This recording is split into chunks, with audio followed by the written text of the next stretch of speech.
ختمنا اللعبة دي سوني فلو المعنى دي بجوني. فهمت البيت رايح فين؟ البيت رايح عندنا، البيت طالع من عندنا احنا راح لهم، مع الكليب اللي انت شايفه التراديشنال جدا جدا اللي بيعبر عن الثقافه السعوديه بلبسهم وكمان بشكل الديكورات. بس اسمع بقى الرجاله كاتبه ازاي. ختمنا اللعبه دي سوني علشان سوني بلاي ستيشن، احنا قفلنا اللعبه دي بتاعتنا سوني. فلو المعنى ديب جوني، ديب جوني اعكس جوني ديب، فاهم؟ عندهم يعني بيقولوا طبعا. بص الدخله كمان بتاعت ليل ايزي يا ابني سيطرة انا وانت مو سوا بتاعتنا حتتنا. الفلو ده شبهنا جدا جدا جدا. وليل ايزي صايع قايل حلو فشخ، تحسه طالع من عندنا. اللي جايه دي حلوه قوي. فرق بيننا بحر عوا ما نتساوى بتتسرى. هو قال له من شويه انا وانت مو سوا، يعني انا وانت مش زي بعض. فرق بيننا بين ايه بقى؟ الفرق بيننا بين نبح الكلب وعوى الديب.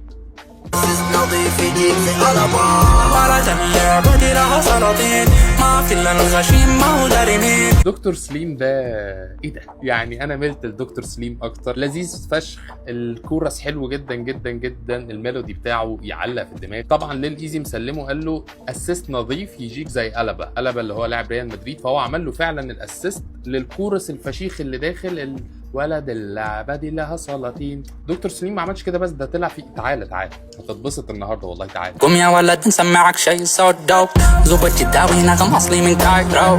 الواد بيقول حلو قوي. الواد بيقول حلو وعنده ستايل بتاعه كده ماشي. واسمع برضه عشان اللي انا قلت لك عليه فوق هو بيقوله هنا. هو فعلا ميكس ما بين الثقافه السعوديه والمزيكا المصريه. قال لك قوم يا ولد اسمعك شيء سو دوب، قوم يا ولد اسمعك حاجه جامده جدا. زبط جداوي يعني حاجه جامده، زي لما اجي اقول لك دي الزبط بتاعتنا، فهو قال لك زبط جداوي يعني دي الزبط بتاعت جده، نغم اصلي من كايرو. بص بقى البر اللي جاي ده. عمل في التساوي معنا للابد هوب اصبع مستواهم لا ما هو يفهم نو. يا ابن الرايقه، الامل في التساوي معنا للابد هوب. بص بقى اللي جايه، اصبع مستواهم ومش الابهام. نو الابهام اللي هو يعني مستواهم بالنسبه لي هعبر عنه بصباعي، ومش ده، مش هديهم اللايك. نو فاضل لك انت كنت رافع ده، بعد كده هترفع ده، فاضل لك ايه؟ الصباع ده ارفعه انت بقى. انا مش هرفعه، انا ماليش دعوه. صايع فلوس واللي بالناحق كله تبن كله 10 من 10 فهمت ويدير اللبن. ايه يا اسطى بالراحه علينا ليه كده؟ يا ابن اللعيبه. مايك انجلد لحني قال كيزيد فلوز. المايك اللي هو بيقول عليه طبعا الجلد، واللحن اللي انا بقول عليه دلوقتي هو محتاج ان انا ازيد فلوز. زود الفلوهات. قال لك هاك فلو. خد ده بقى اللي بينهقوا كله تبن. حلو. هو بيتكلم على واضح ان عندهم اخصام، يعني الدنيا دايره برضو على عوق هناك. اللي بينهقوا كله تبن، كله 10 من 10 from 10 we get 11. فهو المفروض كله 10 من 10.